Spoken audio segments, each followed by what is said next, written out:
sertifikat tanah gitu ya. Oke, menjadi haknya apa? Hak guna bangunan atau hak pakai. Misalkan kalau hak bangunan berarti checklist yang ini, kalau hak pakai berarti checklist yang ini gitu ya.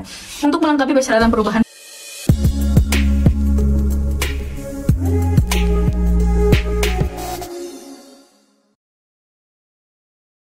Halo teman-teman Menjadi Bisa, kembali lagi di channel YouTube Menjadi Bisa. Katakan bisa untuk membuat apa saja. Wah, gimana nih kabar teman-teman semua? Semoga selalu sehat ya.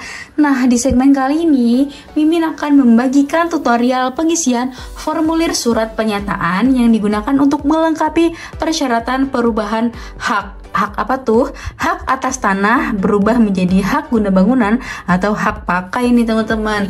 Oke, jangan lupa teman-teman, kita harus memperhatikan nomor formulirnya nih teman-teman. Kalau F itu tandanya formulir, nah di belakangnya itu biasanya ada L artinya lampiran. 03 RTH, ruang terbuka hijau gitu ya artinya teman-teman. Oke.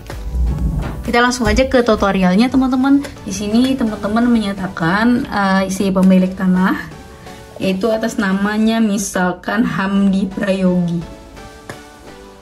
Prayogi misalkan. Nah, tempat tanggal lahirnya berada di Sukarame 13 November 1988 misalkan. NIK-nya disesuaikan dengan kartu tanda penduduk KTP ini ya teman-teman. Jadi tidak boleh asal-asalan. Misalkan 180508 sekian. Lalu alamatnya berada di mana? Alamatnya di Sukarame, Jalan Pangandaran nomor 25 misalkan ya, Kota Bandar Lampung. Lalu untuk usianya di sini misalkan 29 tahun. Lalu untuk nomor teleponnya ada 08 sekian. Lalu emailnya misalkan hamdi@gmail.com gitu ya. Lalu akan melaksanakan perbuatan hukum berupa perubahan hak atas tanah menjadi hak guna bangunan atau hak pakai atas bidang tanah yang terletak di mana nih teman-teman? Misalkan jalannya Jalan Sukabumi, Desa Batu Raja. Ini misalkan ya teman-teman, jadi teman-teman tinggal menyesuaikan aja gitu ya.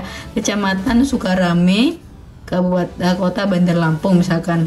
Nomor hak semula. Nah, ini nomor hak semula teman-teman ceknya di sertifikat tanah gitu ya. Oke, menjadi haknya apa? Hak guna bangunan atau hak pakai. Misalkan kalau hak bangunan berarti checklist yang ini, kalau hak pakai berarti checklist yang ini gitu ya. Untuk melengkapi persyaratan perubahan hak tersebut di atas, dengan ini menyatakan satu, bahwa terhadap objek tanah tersebut di atas tidak dalam sengketa atau tidak dalam penggunaan suatu sitaan. Nah, bahwa bidang tanah tersebut sampai saat ini secara fisik saya kuasai secara terus-menerus. Gitu ya. Apabila di kemudian hari terjadi masalah pidana maupun perdata, sepenuhnya menjadi tanggung jawab saya dan tidak akan melibatkan pihak-pihak lainnya termasuk kantor pertahanan kota gitu ya, baik secara lembaga maupun individu. Nah, demikian surat pernyataan ini dibuat dengan sebenarnya untuk dapat diperoleh sebagaimana mestinya. Nah, di sini teman-teman isi tanggalnya dulu, misalkan ini Bandar Lampung gitu ya. Tanggal 20 Juli 2023 misalkan. Yang membuat pertanyaan di sini tulis Hamdi Prayogi gitu. Oke, teman-teman. Nah, untuk laporan kedua ini merupakan ketika si yang membuat pernyataan ini lebih dari satu orang nih teman-teman. Tapi kalau cuman misalkan lebih dari satu orang, dia di sini tulis nama lalu tanda tangan. Nah, tapi kalau dia cuma satu orang yang membuat pertanyaan, cukup satu formulir ini aja teman-teman. Oke, sekian teman-teman tutorial pengisian surat pernyataan untuk melengkapi persyaratan perubahan hak gitu ya. Hak dari perubahan hak atas tanah menjadi hak guna bangunan atau hak pakai. Semoga dapat bermanfaat bagi teman-teman semua, dan jangan lupa like, comment, dan subscribe channel YouTube ini, semoga untuk terus berkembang nih teman-teman. Dan sampai jumpa di konten-konten kita selanjutnya. Bye bye.